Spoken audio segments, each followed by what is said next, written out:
വിശദമായ വാർത്തകളിലേക്ക്. മന്ത്രി എം മണിയുടെ വിവാദ പ്രസ്താവന സിപിഎം പരിശോധിക്കും. മാധ്യമങ്ങൾ റിപ്പോർട്ട് ചെയ്ത പ്രകാരമാണ് പരാമർശമെങ്കിൽ ശരിയായില്ല എന്ന് പിണറായി. അങ്ങേയറ്റം തെറ്റെന്ന് കോടിയേരിയും പറഞ്ഞു. എം മണിയെ മന്ത്രിസഭയിൽ നിന്ന് പുറത്താക്കണമെന്ന് പ്രതിപക്ഷ നേതാവ് രമേശ് ചെന്നിത്തല അഭിപ്രായപ്പെട്ടു.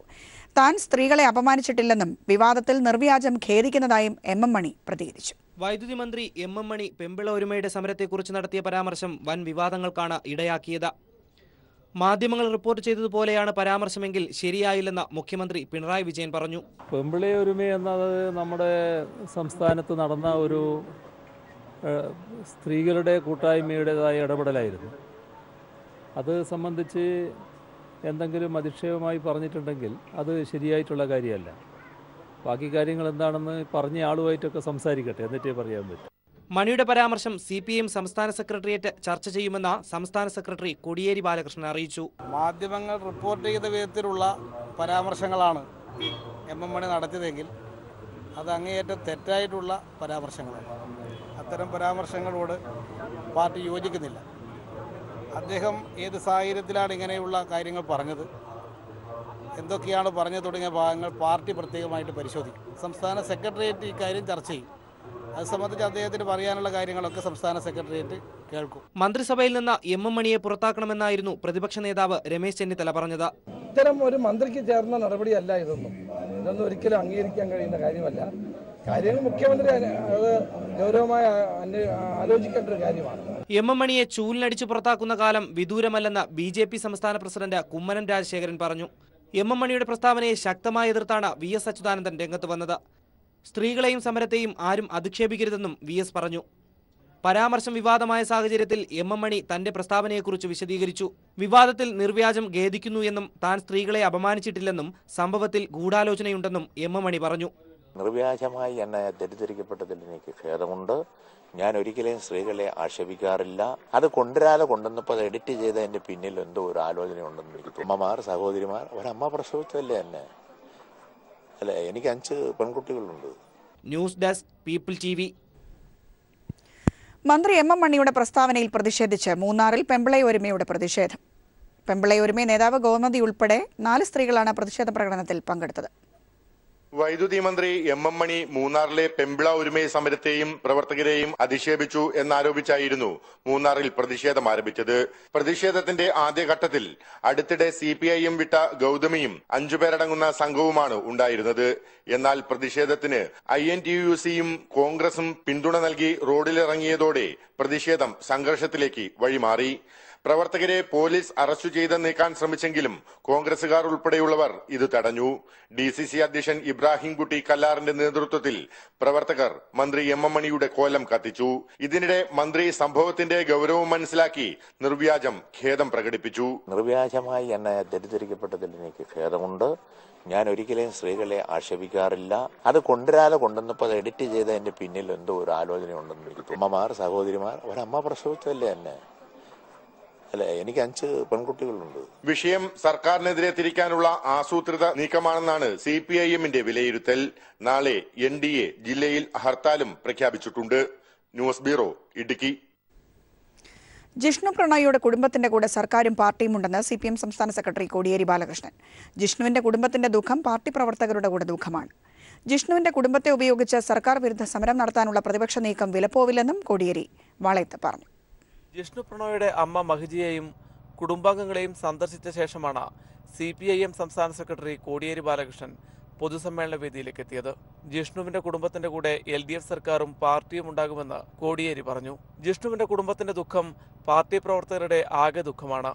ഈ കുടുംബത്തെ പാർട്ടിയിൽ നിന്ന് അടർത്തി മാറ്റാനാണ് പാർട്ടി വിരുദ്ധരുടെ ശ്രമം. ജിഷ്ണുവിന്റെ കുടുംബത്തിന്റെ വേദന ഉപയോഗിച്ച് സർക്കാർ വിരുദ്ധ സമരം നടത്താനുള്ള പ്രതിപക്ഷ നീക്കം വിലപ്പോവില്ലെന്നും കോടിയേരി വ്യക്തമാക്കി. ജിഷ്ണുവിന്റെ കുടുംബത്തിന്റെ വേദന നമ്മുടെ എല്ലാ വേദനയുടെ ഭാഗമായി മാറ്റി ആ കുടുംബത്തിന്റെ കൂടെ എന്ന് നമ്മൾ ഉണ്ടായിരിക്കണം. കേരളത്തിലെ രാഷ്ട്രീയ ശത്രുക്കൾ ഇതുപോലുള്ള പ്രശ്നങ്ങൾ ഉണ്ടാകുമ്പോൾ അത് ഉപയോഗിച്ചുകൊണ്ട് നമ്മുടെ ഗവൺമെന്റിനെ അസ്ഥിരീകരിക്കാൻ ഏതെല്ലാം വിധത്തിലാണ് ശ്രമിച്ചുകൊണ്ടിരിക്കുന്നത് എന്ന അനുഭവത്തിൽ കൂടി നമുക്കിപ്പോൾ ബോധ്യപ്പെട്ടിരിക്കുകയാണ്. നമ്മുടെ കുടുംബം എന്നും നമ്മൾ ഓരോരുത്തരും ജിഷ്ണുവിന്റെ കുടുംബത്തോടൊപ്പം ഉണ്ടായിരിക്കണം. ജിഷ്ണുവിന്റെ കുടുംബം ഒറ്റയ്ക്കല്ല ഈ പ്രശ്നം കൈകാര്യം ചെയ്തത് എന്ന് നമുക്ക് ഓരോരുത്തർക്കും തെളിയിച്ചു കൊടുക്കണം. കേരളത്തിൽ ഇനിയൊരു ജിഷ്ണു സംഭവം ഉണ്ടാകാൻ പാടില്ല. കോളേജുകളിൽ ഒരു വിദ്യാർത്ഥിയും ശാരീരികവും മാനസികവുമായി പീഡിപ്പിക്കാൻ പാടില്ല എന്നാണ് സർക്കാർ നിലപാടെന്നും കോടിയേരി വ്യക്തമാക്കി. ജിഷ്ണുവിന്റെ നാടായ വളയത്തെ പൂവംവയൽ അച്ഛൻ വീട് നടന്ന പൊതുയോഗത്തിൽ നൂറുകണക്കിന് പേർ പങ്കെടുത്തു. News bureau, Kozhikode. കേന്ദ്ര സർക്കാരിനെതിരെ വിമർശനമുന്നയിച്ച് മുഖ്യമന്ത്രി പിണറായി വിജയൻ.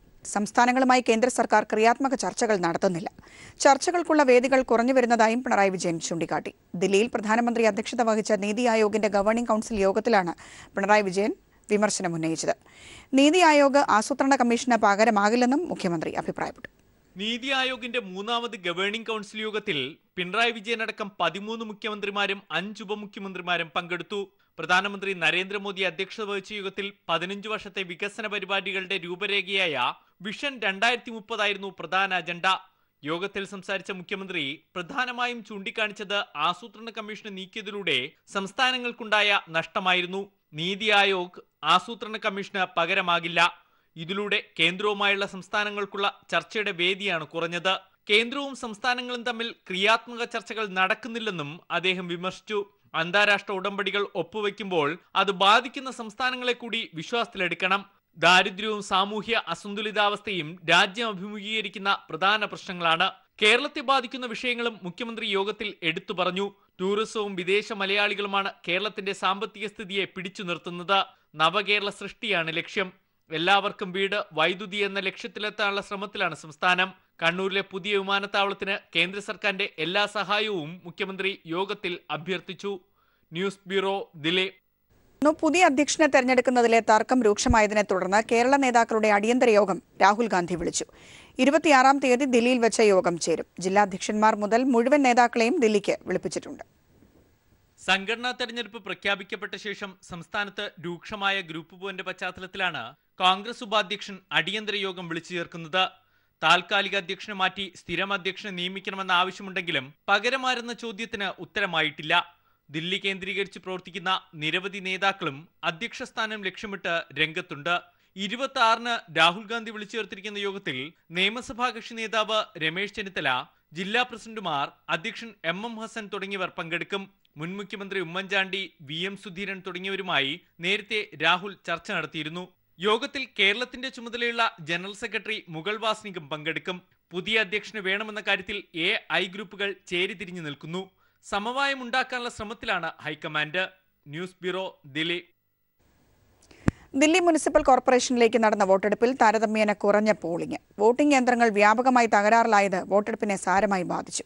സംസ്ഥാന തെരഞ്ഞെടുപ്പ് കമ്മീഷനെതിരെ രൂക്ഷ വിമർശനവുമായി ദില്ലി മുഖ്യമന്ത്രി അരവിന്ദ് കെജ്രിവാൾ രംഗത്തെത്തി. ബുധനാഴ്ചയാണ് വോട്ടെണ്ണൽ. രാജ്യതലസ്ഥാനത്തെ 96% മേഖലകളും ഉൾപ്പെടുന്ന കിഴക്കൻ ദില്ലി, വടക്കൻ ദില്ലി, തെക്കൻ ദില്ലി എന്ന 3 മുനിസിപ്പൽ കോർപ്പറേഷനുകളിലാണ് വോട്ടെടുപ്പ് നടന്നത്. നിലവിലെ ഭരണകക്ഷിയായ BJPയും കോൺഗ്രസും ആം ആദ്മി പാർട്ടിയും തമ്മിലായിരുന്നു പ്രധാന പോരാട്ടം.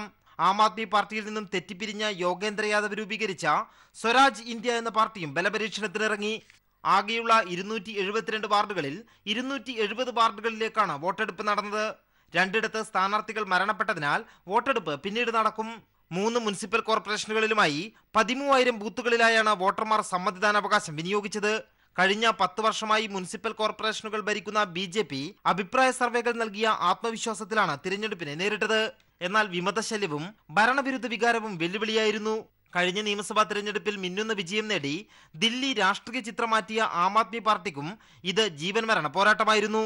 തിരഞ്ഞെടുപ്പ് ഫലം ഭരണത്തിന് വിലയിരുത്തലാകും എന്നതാണ് ആം ആദ്മി പാർട്ടിയുടെ നെഞ്ചിടിപ്പ് കൂട്ടുന്നത്. രജൌരി ഗാർഡൻ ഉപതിരഞ്ഞെടുപ്പിൽ 3ാം സ്ഥാനത്തേക്ക് തള്ളപ്പെട്ടതും ആപ്പിന് ആത്മവിശ്വാസക്കുറവുണ്ടാക്കി. കഴിഞ്ഞ ലോക്സഭാ നിയമസഭാ തിരഞ്ഞെടുപ്പുകളിൽ ദില്ലിയിൽ തകർന്നടിഞ്ഞ കോൺഗ്രസ് മുനിസിപ്പൽ കോർപ്പറേഷൻ തിരഞ്ഞെടുപ്പിലൂടെ ഒരു തിരിച്ചുവരവാണ് പ്രതീക്ഷിക്കുന്നത്.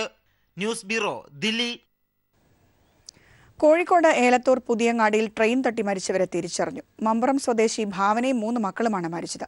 രാവിലെ 6:30യോടെയാണ് റെയിൽവേ ട്രാക്കിൽ മൃതദേഹങ്ങൾ കണ്ടത്. രാവിലെ 6 മണിയോടെയാണ് അമ്മയുടെയും 3 പെൺകുട്ടികളുടെയും മൃതശരീരങ്ങൾ കോഴിക്കോട് പുതിയങ്ങാടി പള്ളിക്കണ്ടി റെയിൽവേ ട്രാക്കിന് സമീപം കണ്ടത്. ഉച്ചയ്ക്ക് 2 മണിയോടെ മൃതദേഹങ്ങൾ തിരിച്ചറിഞ്ഞു. തിരൂരങ്ങാടി മമ്പുറം പടിഞ്ഞാട്ടിൽ പുത്തൻവീട് ഭാവന, മക്കളായ ഐശ്വര്യ, നന്ദിനി, വിസ്മയ എന്നിവരാണ് മരിച്ചത്. 8നും 13 വയസ്സിനും ഇടയിലുള്ളവരാണ് മരിച്ച പെൺകുട്ടികൾ. ആത്മഹത്യയെന്നാണ് പോലീസിന്റെ പ്രാഥമിക നിഗമനം. ഇവരെ കാണാനില്ലെന്ന് ഭർത്താവ് നേരത്തെ തിരൂരങ്ങാടി പോലീസിൽ പരാതിയും നൽകിയിരുന്നു. തിരുവനന്തപുരം സ്വദേശികളായ ഇവർ കഴിഞ്ഞ 15 ദിവസമായി തിരൂരങ്ങാടിയിൽ വന്ന് താമസിക്കാൻ തുടങ്ങിയെന്നതാണ് പോലീസിൽ നിന്ന് ലഭിക്കുന്ന വിവരങ്ങൾ. സംഭവവുമായി ബന്ധപ്പെട്ട് എന്തെങ്കിലും ദുരൂഹതയുണ്ടോ എന്ന കാര്യത്തിൽ അന്വേഷണം പുരോഗമിക്കുകയാണ്. News bureau, Kozhikode. മുസ്ലിം ലീഗിൽ കലാപം. ഇബ്രാഹിം കുഞ്ഞിനെ ലീഗ് നിയമസഭാ കക്ഷി ഉപനേതാവാക്കിയതിൽ ടി അഹമ്മദ് കബീറിന് കടുത്ത അതൃപ്തി. MLA സ്ഥാനമൊഴിയുന്ന PK കുഞ്ഞാലിക്കുട്ടിയുടെ ഒഴിവ് നികത്താനാണ് മുസ്ലിം ലീഗ് നിയമസഭാ കമ്മിറ്റി പുനഃസംഘടിപ്പിച്ചത്. നിയമസഭയിൽ ലീഗിന്റെ ലീഡറായി MK മുനീറിനെ പാണക്കാട് ഹൈദരലി തങ്ങൾ നിർദ്ദേശിച്ചത് ഐക്യകണ്ഠേനയായിരുന്നു. ഉപനേതാവായി മുൻ മന്ത്രി കൂടിയായ ഇബ്രാഹിം കുഞ്ഞിനെ തെരഞ്ഞെടുത്തതാണ് അസ്വാരസ്യമുണ്ടാക്കിയത്. ഇതിനെതിരെ മുതിർന്ന നേതാവും മങ്കട MLAയുമായ TA അഹമ്മദ് കബീർ രംഗത്തെത്തി. തുടർന്ന് MLAമാരിൽ നിന്ന് ഒറ്റയ്ക്ക് അഭിപ്രായം കേട്ട് ഭൂരിപക്ഷം നോക്കി തങ്ങൾ ഇബ്രാഹിം കുഞ്ഞിന്റെ പേര് നിർദ്ദേശിച്ചു. അഹമ്മദ് കബീർ സെക്രട്ടറിയായി തുടരുമെന്നും ഹൈദരലി തങ്ങൾ പറഞ്ഞു. ഇതിനെതിരെയാണ് അഹമ്മദ് കബീർ രംഗത്തെത്തിയത്. പാർട്ടിയിൽ ഇബ്രാഹിം കുഞ്ഞിനേക്കാൾ മുതിർന്ന അഡ്വക്കേറ്റ് M ഉമ്മറിനെ വിപ്പായും യോഗം തീരുമാനിച്ചിരുന്നു. ഇക്കാര്യത്തിൽ കബീർ ഔദ്യോഗികമായി പരാതി നൽകിയാൽ പരിശോധിക്കാമെന്ന നിലപാടിലാണ് ലീഗ് നേതൃത്വം. News bureau, Malappuram. വയനാട്ടിൽ വർദ്ധിച്ച ചൂട് ടൂറിസം മേഖലയും തളർത്തുന്നു. കഴിഞ്ഞ 3 മാസങ്ങളിൽ വയനാട്ടിലെത്തിയ സഞ്ചാരികളുടെ എണ്ണത്തിൽ മുൻകാലങ്ങളെ അപേക്ഷിച്ച് കുറവുണ്ടായെന്നാണ് കണക്കുകൾ. സീസണായിട്ടും ഇതര സംസ്ഥാനങ്ങളിൽ നിന്നുള്ള വിനോദസഞ്ചാരികളടക്കം കുറഞ്ഞിട്ടുണ്ട്. കാർഷിക മേഖല കഴിഞ്ഞാൽ ജില്ലയിലെ ഏറ്റവും വലിയ വരുമാന മാർഗം ടൂറിസം മേഖലയാണ്. പൂക്കോട്, കുറുവ, ബാണാസുര സാഗർ, കർലാട്, എടക്കൽ തുടങ്ങിയവയാണ് പ്രധാന വിനോദസഞ്ചാര മേഖലകൾ. ഇവിടങ്ങളിലെല്ലാം മാർച്ച്, ഏപ്രിൽ മാസങ്ങളിൽ സഞ്ചാരികളുടെ എണ്ണത്തിൽ വലിയ കുറവുണ്ടായതായാണ് കണക്കുകൾ. പകൽ സമയങ്ങളിലെ കനത്ത ചൂട് ടൂറിസം സീസണായിട്ടും മേഖലയെ പിന്നോട്ടടിപ്പിച്ചു. മുത്തങ്ങ, തോൽപ്പെട്ടി, ചേമ്പ്ര, സൂചിപ്പാറ എന്നിവിടങ്ങൾ കാട്ടുതീ ഭീഷണി കാരണം അടച്ചിട്ടിരിക്കുകയാണ്. കുറുവ ദ്വീപ് ഉച്ചവരെ മാത്രമാണുള്ളത്. നോട്ട് നിരോധനം സൃഷ്ടിച്ച ആഘാതത്തിൽ നിന്ന് തിരിച്ചു കയറുന്നതിനിടെയാണ് ടൂറിസം മേഖല മറ്റൊരു പ്രതിസന്ധിയെ നേരിടുന്നത്. മാർച്ച് 1 മുതൽ 31 വരെ പൂക്കോട് തടാകത്തിലെത്തിയത് 43,807 പേരാണെങ്കിൽ കഴിഞ്ഞ മാർച്ചിൽ ഇത് 50,000-ലധികമായിരുന്നു. ഉത്തരേന്ത്യയിൽ നിന്നുള്ള സഞ്ചാരികളിലാണ് വലിയ കുറവുള്ളത്. ജില്ലയിലെ നിലവിലെ താപനില 32.5 ഡിഗ്രി സെൽഷ്യസ് ആണ്. 7 വർഷം മുൻപ് 27 ഡിഗ്രി സെൽഷ്യസ് മാത്രമായിരുന്നു. വയനാടിന്റെ പാരിസ്ഥിതിക പ്രാധാന്യമാണ് വിനോദസഞ്ചാരികളെ ആകർഷിക്കുന്നത്. അത് ക്രമേണ നഷ്ടപ്പെടുന്നതോടെ ജില്ലയിലെ ടൂറിസം മേഖലയുടെ ഭാവി സുരക്ഷിതമല്ലാതായി തീരും. News bureau, Wayanad. ചിട്ടിപ്പണം ചോദിച്ചെത്തിയ ദമ്പതികളെ ചിട്ടി നടത്തിപ്പുകാരൻ പെട്രോൾ ഒഴിച്ച് കത്തിച്ചു. ഗുരുതരമായി പൊള്ളലേറ്റ ദമ്പതികൾ മരിച്ചു. വേണു, അദ്ദേഹത്തിന്റെ ഭാര്യ സുമ എന്നിവരാണ് മരിച്ചത്. ഇവരെ പെട്രോൾ ഒഴിച്ച് കത്തിച്ച അമ്പലപ്പുഴ സ്വദേശിയെ പോലീസ് കസ്റ്റഡിയിലെടുത്തു.